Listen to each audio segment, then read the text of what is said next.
Ministro D'Incà, siamo qui in Cansiglio, una giornata particolare, si celebrano i 1600 anni di Venezia in rapporto alle foreste. Mi sembra un tema molto interessante e importante. È un tema centrale ed è molto importante poterne parlare a questo convegno, tra l'altro con i 1600 anni di Venezia che per noi veneti sono chiaramente centrali. Le foreste sono il futuro sotto il profilo del cambiamento climatico, quindi sotto il profilo della transizione energetica che sapete in questo momento essere centrale per il nostro Paese. E appunto l'argomento, il tema delle foreste è importantissimo anche per i valori che poi contiene, quindi anche rispetto alle prossime generazioni.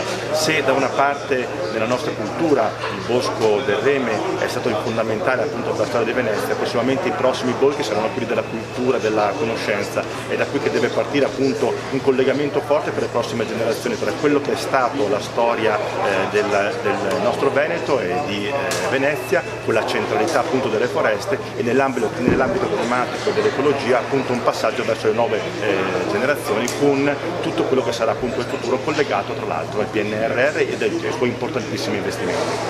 Boschi e foreste tra l'altro che dopo Baia e dopo anche il problema del bostrico che stiamo vivendo, insomma stanno attraversando un momento non facile. Il bostrico è un problema importante per il territorio bolognese e la tempesta Baia ha messo in luce tutte le fragilità del territorio. Ecco perché dobbiamo ripartire da lì, da quel momento così difficile che ha segnato un grande cambiamento per il nostro Paese anche sotto il profilo degli investimenti sul dissesto idrogeologico e sulla coscienza che le foreste servono per proteggere anche gli abitanti stessi e da lì dobbiamo continuare a poter investire. Gli investimenti sono la base per far sì che le persone capiscano l'importanza e che possano mettere in atto con la politica tutte quelle misure per la salvaguardia e perché vi sia appunto un passaggio verso le prossime generazioni.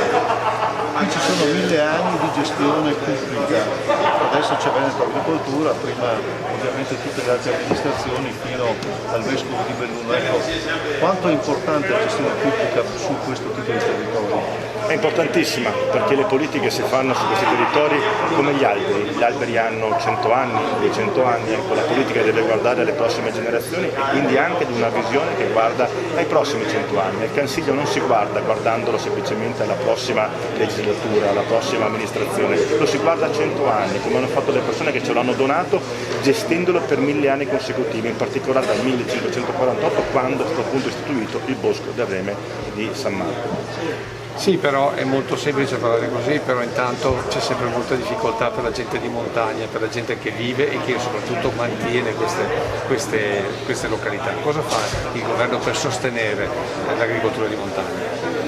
Occorre mettere in campo attraverso il PNRR, su cui abbiamo fatto numerosi investimenti, tutte quelle politiche per il mantenimento, per far sì che l'agricoltura abbia, come posso dire, una sua capacità di generare ricchezza, che questa è la parte più importante. In più chiaramente ci vuole una parte di marketing territoriale molto forte, che permetta un riconoscimento del valore aggiunto di produzioni che sono sane, sotto il profilo proprio della tipologia e della sua crescita all'interno di territori che hanno una grandissima qualità. Ecco, in più chiaramente gli eventi esterni che fanno risaltare questo territorio, faccio riferimento ai Mondiali 2021 che abbiamo appena passato ma poi alle Olimpiadi 2026, ecco perché con un nuovo insieme di marketing territoriale non soltanto a livello nazionale ma anche esterno, insieme appunto alla capacità di investimento nei prossimi anni ci potrà fare raggiungere vette inaspettate. Ecco, una battuta anche per il Monte Grappa e per questo raggiungimento della riserva di biosfera. Guardate, l'Alto Veneto ha una capacità di generare luoghi bellissimi, di farli risaltare in tutto il mondo. Parliamo delle Dolomiti che sono patrimonio UNESCO, parliamo del Parco Nazionale delle Dolomiti Bellunesi, poi se scendiamo abbiamo tutta la parte delle colline del Prosecco, anche loro UNESCO, e dall'altra parte la biosfera, una riserva eccezionale che sono tutti luoghi dove possiamo fare turismo, che è l'altra parte fondamentale per far risaltare il nostro territorio. Siamo nel centro dell'Europa, siamo collegati praticamente con pochissimo tempo ad aeroporti, ad alta velocità. Bisogna comprendere che queste aree sono fondamentali per poter fare turismo, per poterci vivere, perché anche il Covid ha dimostrato come se tu hai la possibilità di avere una buona rete puoi venire a vivere nel Bellunese, nei territori che sono diciamo un pochettino insomma in qualche maniera con pochi abitanti e ti permette di poter essere collegato con il mondo intero. Ecco, l'ultima battuta è che questo bosco è gestito dai cimbri in una sorta di autonomia legata a Venezia. L'autonomia del Veneto a che punto siamo? All'interno del Veneto chiaramente l'autonomia è un tema molto importante e credo che dobbiamo portarlo avanti. Abbiamo la ministra Gelmini che sta cercando di seguire quello che aveva fatto il ministro Boccia precedentemente nel governo Conte.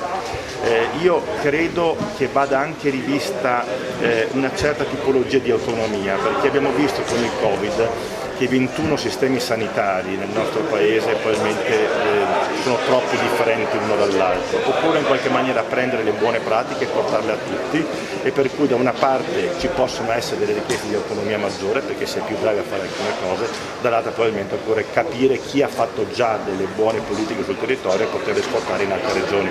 Quindi l'autonomia è un tema importantissimo, ma occorre guardarlo a livello nazionale prendendo le buone pratiche che il Veneto ha fatto. Quindi partiamo dal Veneto? Ma dal Veneto e dall'Emilia Romagna mi sembrano le due regioni che hanno saputo affrontare meglio il Covid, anche perché abbiamo visto che la Lombardia ha sofferto moltissimo nella prima parte, oggi è un grandissimo recupero, e in altre regioni abbiamo avuto il timore in qualche momento che vi fosse il collasso del sistema sanitario perché gli investimenti non sono stati adeguati.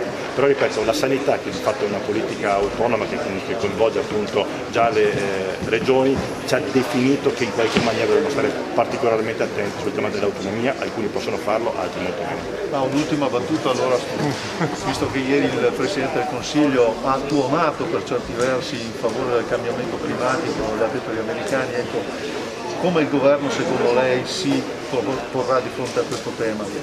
Ma signori, è il tema centrale del futuro. Se non vogliamo che in Consiglio non ci siano pascoli cervi ma gli antilopi, dobbiamo in qualche maniera cercare di fare tutto il necessario perché la temperatura non salga oltre il grado e mezzo nei prossimi 50 anni. Ecco perché la transizione energetica, e da qui il collegamento anche al costo del gas che vediamo adesso, alle bollette che cresceranno, e per cui sarà un'importante iniziativa da parte del governo per abbattere il costo in bollette e far sì che i nostri concittadini non soffrano nei prossimi mesi. Dall'altra la centralità, tutto quello che facciamo col PNRR è perché dobbiamo in qualche maniera abbattere le emissioni e soprattutto diventare anche autonomi sotto il profilo dell'energia elettrica dai paesi che in qualche maniera possono stringersi il rubinetto del gas quando e come vogliono. Quindi il nucleare di nuova generazione potrebbe essere una risposta? Ma no, il nucleare non è una buona risposta perché di nuova generazione non è neanche provato ancora, di cosa stiamo parlando? Abbiamo il costo dell'energia eolica e poi quella del solare che sta raggiungendo livelli assolutamente competitivi con il combustibile fossile. Oggi è il momento invece di dire sì ad alcuni impianti sul territorio, di dire sì a alcune progettazioni che vanno sul lungo periodo, a dire che bisogna semplificare per far sì che sulle case sui tetti delle nostre case possiamo avere pannelli fotovoltaici e avere una produzione che è sostenibile, in qualche maniera diventare indipendenti, e lì sì l'autonomia energetica conta veramente tanto, diventare indipendenti da paesi che possono in qualsiasi momento stringerci il valore del gas e in qualche maniera farci soffrire non soltanto il freddo ma anche un'inflazione terribile. Quindi Ministro, per chiudere, la Repubblica Serenissima ci insegna ancora qualcosa? La Repubblica ci insegna che hanno fatto 1600 anni e noi dobbiamo essere capaci di vedere l'Italia da qui ai prossimi 1600 anni. Questo è il nostro tema principale, riuscire a vedere l'Italia nell'Europa, il Veneto, di far sì che le nostre comunità abbiano una visione di lunghissimo periodo. Qui la politica deve fare la sua parte, la politica non può nascondersi dietro le paure anche dei nostri concittadini. Ad esempio le scelte fatte da parte del governo Draghi e del governo Conte nell'ambito del Covid hanno avuto una visione di lunghissimo periodo e non hanno guardato alla pancia delle persone e basta. E anzi prendo spunto dai vostri microfoni per dire alle persone vaccinatevi. Questo è il momento, oltre al Green Pass, oltre all'importanza di questo strumento di libertà, il Green Pass, oggi è il momento di vaccinarsi. Le persone, lo dico, non ascoltate le sciocchezze che vedete sulle chat, sui social, no? Con dei stregoni da web che stanno facendo tutto di più. Guardiamo sul lungo periodo, salvaguardiamoci questo momento e poi mettiamo al centro la conoscenza delle persone, perché quello è il grande giacimento, il bosco del futuro è la conoscenza applicata alle nostre scuole, alle università, a partire dal Veneto.